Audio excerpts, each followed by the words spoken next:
नमस्कार दोस्तों, आप देख रहे हैं ट्रेड विद मिस्टर ए, जहां मिलती है सबसे तेज और ऑथेंटिक मार्केट अपडेट्स।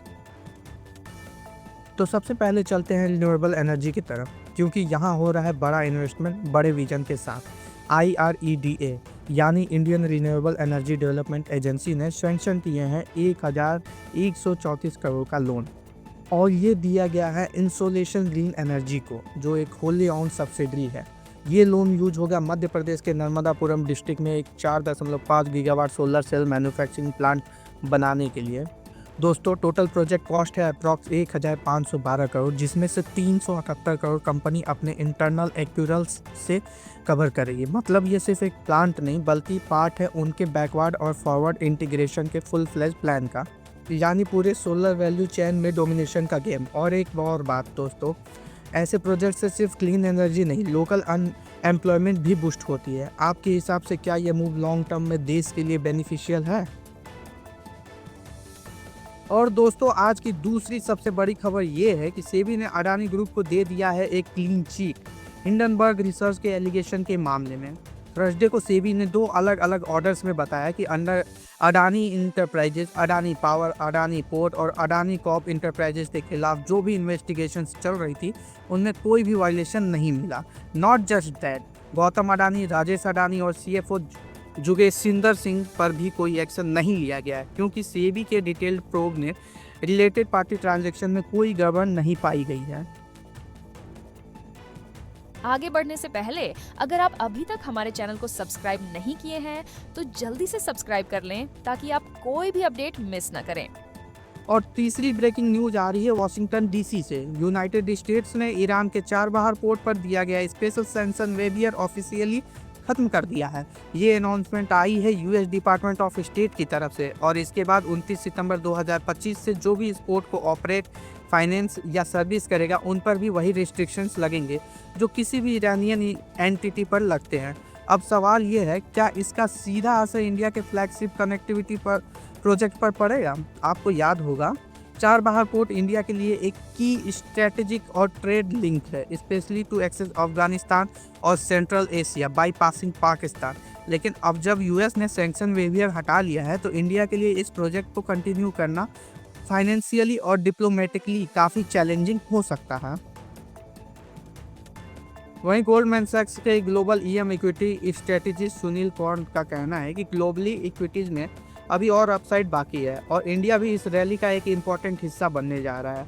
उन्होंने नेक्स्ट 12 मंथ के लिए निफ्टी का टारगेट रखा है 27,000, which is a strong bullish signal.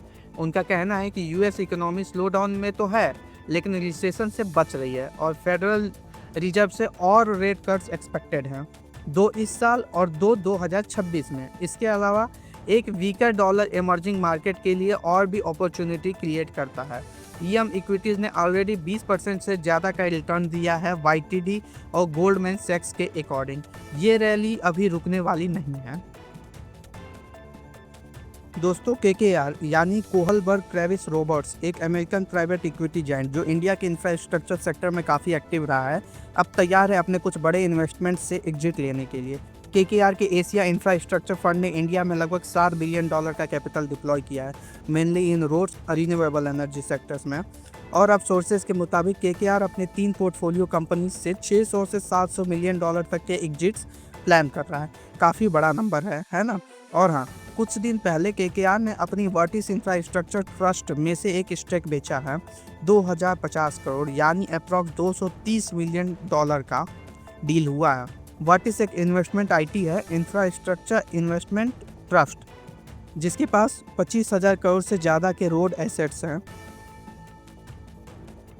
और अब बात करते हैं एक ऐसे स्टॉक की जो रिटेल इन्वेस्टर के पोर्टफोलियो में काफ़ी कॉमन है, यस बैंक। लेकिन दोस्तों, इसमें एक दिक्कत वाली बात यह है कि मॉर्गन स्टैनली, जो एक बड़ी ग्लोबल ब्रोकरेज फर्म है, उन्होंने यस बैंक को अंडरवेट रेटिंग दिया है और टारगेट प्राइस रखा है सिर्फ 17 रुपये पर शेयर। अभी स्टॉक चल रहा है 21 रुपये 15 पैसे पे। इसका मतलब क्या हुआ? ऑलमोस्ट 19.6% का डाउन साइड दिख रहा है। वैसे एक और इंटरेस्टिंग डेवलपमेंट ये है कि जापान की सोमितोमो मित्सुई बैंकिंग कॉरपोरेशन यानी SMBC ने यस बैंक में अपना 20% स्टेक एक्वायर कर लिया है और अब वो एडिशनल 4.2% कैरिलिन से भी लेने वाला है। टोटल होल्डिंग हो जाएगी 24%।